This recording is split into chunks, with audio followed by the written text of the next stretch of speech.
We now head to Aspendale, a bayside suburb in Melbourne. This is a home that has a stunning architectural presence. Bizarrely enough, it wasn't designed by an architect, but by the owner. Let's meet the owner, Peter, and get an insight into his thought process. Well, Peter, this is a pretty unique looking building. I mean, it's a one-off. And you designed it, didn't you? Yes, I did. Comes again with many years of ideas that I accumulate, and it's part of my hobby in terms of architecture. But you're not an architect, are you? I'm not. I'm a mechanical engineer. Wow. But it's my passions. I love building. I love shapes and design, house design, or even residential or commercial site. Okay. Yep. So why the curves? The previous home design that I have, pitch roof and flat roof, they tends to be, I guess, conducive to wind issues, and with the curves, that's it works better with it's more aerodynamic and stop the water leaking problem too. Okay. Yeah. Well, it looks amazing, and it looks more like a spaceship to me. I mean, I'm really looking forward to having a look around. Can we go inside? Sure.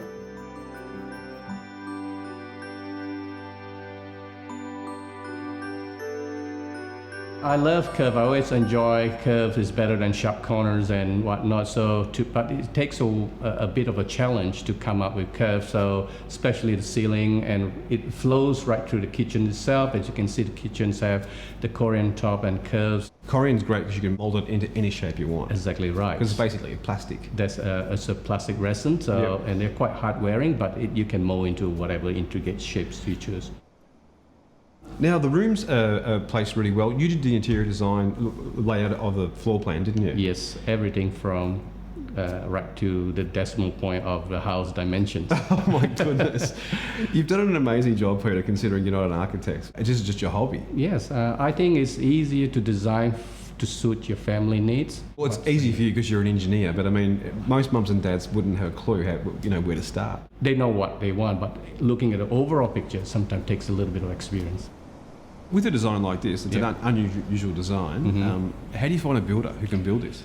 Well, it takes a bit of research, and finally I found Hometec, and through their display room, I thought they have the right, quality as professionalism in terms of finishing. While it was a little bit different, than your average home or what we've been accustomed to over the last few years, 25 plus, I wanted to do it because it was different.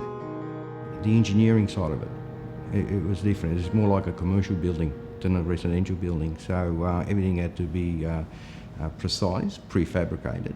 Even the floor that we're standing on, it's a fully suspended concrete slab.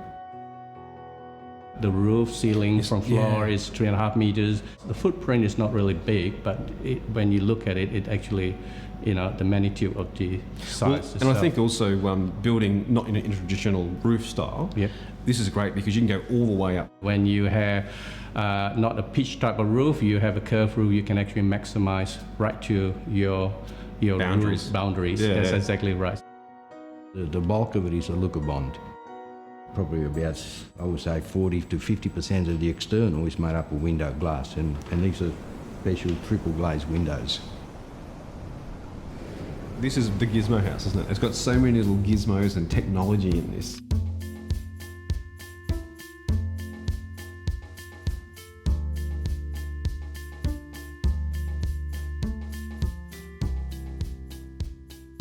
With the curves and the exterior shape of the building, or even in the interior, where'd you get the idea? There are a few ideas, but generally in the commercial side, you don't see residential areas that have a lot of curves. So, I've seen a lot from magazine over the years, but one night it just pops out. I said, I need to design a home with a curved roof and internally.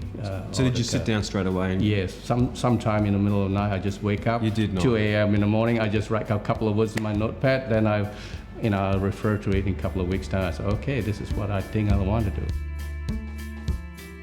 Well, Peter, I mean, this is an absolutely exquisite piece of artwork. I guess what I'm itching to know is price. What did it cost you to build?